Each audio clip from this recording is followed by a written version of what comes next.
ബിജെപിയുടെ പെൺകരുത്ത് ശോഭാ സുരേന്ദ്രൻ കേന്ദ്ര നേതൃനിരയിലേക്ക് എന്ന സൂചനയാണ് ഇപ്പോൾ വരുന്നത്. ഇത്തവണത്തെ ലോക്സഭാ തെരഞ്ഞെടുപ്പിൽ ആലപ്പുഴയിൽ ശോഭാ സുരേന്ദ്രൻ താമര വിരിയിക്കും എന്ന് തന്നെയാണ് ബിജെപിയുടെ ഉറച്ച വിശ്വാസം. അത്രത്തോളം ജനസമ്മതിയാണ് സാധാരണക്കാർക്കിടയിൽ ശോഭാ സുരേന്ദ്രന് ലഭിച്ചുകൊണ്ടിരിക്കുന്നത്. എന്നാൽ ശോഭാ സുരേന്ദ്രനെ കേന്ദ്ര നേതൃനിരയിലേക്ക് ഉയർത്തിക്കൊണ്ടുവരാനാണ് നരേന്ദ്രമോദിയുടെ ശ്രമം.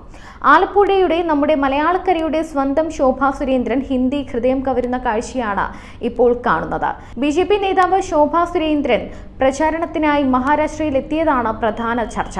തിലകം ചാർത്തിക്കൊണ്ടാണ് മലയാളികൾ ഉൾപ്പെടെയുള്ള ബിജെപി പ്രവർത്തകർ പ്രിയ നേതാവിനെ സ്വീകരിച്ചത്. മുഖ്യമന്ത്രി ഏക്നാഥ് ഷിൻഡെയുടെ മകൻ ഡോക്ടർ ശ്രീകാന്ത് ഷിൻഡെയുടെ പ്രചാരണത്തിന് വേണ്ടിയിട്ടാണ് ശോഭാ സുരേന്ദ്രൻ അവിടെ എത്തിയത്. എൻഡിഎയുടെ നേതൃത്വത്തിൽ താനെയിൽ നടക്കുന്ന ദക്ഷിണ ഭാരത് മഹാസമ്മേളനത്തിൽ ഉൾപ്പെടെ ശോഭാ സുരേന്ദ്രൻ പങ്കെടുക്കുമെന്നാണ് റിപ്പോർട്ട്. ബിജെപി സംസ്ഥാന അധ്യക്ഷൻ കെ സുരേന്ദ്രനും സമ്മേളനത്തിൽ ഉണ്ടാകും. എൻഡിഎ സ്ഥാനാർത്ഥി നരേഷ് മസ്കയുടെ വിജയം ഉറപ്പാക്കുന്നതിന്റെ ഭാഗമായിട്ടാണ് സമ്മേളനം. ശോഭാ സുരേന്ദ്രൻ വലിയ പിന്തുണയാണ് കേന്ദ്രം നൽകുന്നത് എന്ന് നമുക്ക് വ്യക്തമാകും. നാരീശക്തിയിൽ പലപ്പോഴും ഊന്നൽ നൽകുന്ന പ്രധാനമന്ത്രിയുടെ പ്രധാന വജ്രായുധം തന്നെയാണ് നമ്മുടെ ശോഭാ സുരേന്ദ്രൻ. ബിജെപിയുടെ അധ്യക്ഷയായി ശോഭാ സുരേന്ദ്രനെ മുന്നോട്ട് കൊണ്ടുവരാനാണ് കേന്ദ്രത്തിന്റെ നീക്കമെന്ന മുൻപും റിപ്പോർട്ടുകൾ ഉണ്ടായിരുന്നു. കേന്ദ്രത്തിന്റെ നിർദ്ദേശം അനുസരിച്ചാണ് ശോഭാ സുരേന്ദ്രൻ മുംബൈയിൽ പ്രചാരണത്തിനായി എത്തിയത്. അവിടെ ലഭിച്ചത് ഗംഭീര സ്വീകരണവും. ഇതിനു പിന്നാലെ മോദിക്കൊപ്പം വാരണാസിയിലേക്കാണ് ശോഭയുടെ അടുത്ത ലക്ഷ്യമെന്നാണ് റിപ്പോർട്ടുകൾ പുറത്തുവരുന്നത്. ആലപ്പുഴയിൽ ശോഭാ സുരേന്ദ്രൻ SNDP-കാരുടെ വോട്ടിൽ വിജയിച്ചു കയറാനുള്ള സാധ്യതകൾ ഏറെയാണ്. പ്രചാരണത്തിലുടനീളം ആലപ്പുഴയിലുള്ള സ്ത്രീകൾക്കിടയിൽ ഒരു അനുഭാവ തരംഗം ഉണ്ടാക്കിയെടുക്കാൻ ശോഭാ സുരേന്ദ്രന് സാധിച്ചിരുന്നു. ശോഭാ സുരേന്ദ്രനെതിരെ വലിയ ആരോപണങ്ങൾ ഉയർന്ന സാഹചര്യത്തിൽ അമിത്ഷാ കേരളത്തിലേക്ക് വന്നത് അന്ന് വലിയ ചർച്ചയായിരുന്നു. വോട്ടെടുപ്പ് ഫലം പുറത്തു വന്നതിന് പിന്നാലെ അതിനുശേഷം BJP വലിയ അഴിച്ചുപണിക്ക് ഒരുങ്ങുന്നതായിട്ടാണ് ചില റിപ്പോർട്ടുകൾ സൂചിപ്പിക്കുന്നത്.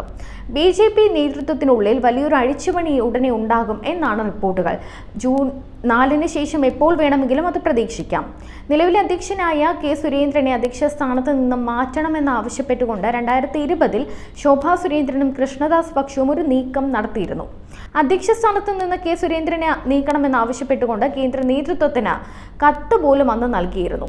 സംസ്ഥാന അധ്യക്ഷ സ്ഥാനത്ത് നിന്നും കെ സുരേന്ദ്രനെ മാറ്റി സുരേഷ് ഗോപിയെ കൊണ്ടുവരാൻ നീക്കങ്ങൾ അന്ന് ഉണ്ടായിരുന്നു. എങ്കിലും സുരേഷ് ഗോപി എപ്പോഴും കേന്ദ്ര നേതൃത്വത്തിന്റെ ഭാഗമാകാനാണ് താല്പര്യപ്പെട്ടിരുന്നത്. ഒരു വനിത BJP സംസ്ഥാന അധ്യക്ഷയെ വരാനുള്ള സാധ്യതയും നമുക്ക് തള്ളിക്കളയാൻ ഒരിക്കലും പറ്റില്ല. കാരണം എപ്പോഴും നരേന്ദ്രമോദി നമുക്ക് മുന്നിൽ ഊന്നുന്ന ഒരു കാര്യം നാരീശക്തിയാണ്. സ്ത്രീകൾക്ക് മുൻഗണന നൽകുക എന്നാണ് മോദി എപ്പോഴും പറയുന്നത്. അങ്ങനെ നോക്കുമ്പോൾ ശോഭാ സുരേന്ദ്രന് കെ സുരേന്ദ്രൻ പകരം BJP അധ്യക്ഷ പദവിയിലേക്ക് വരാനുള്ള സാധ്യതയും വളരെ കൂടുതൽ തന്നെയാണ്.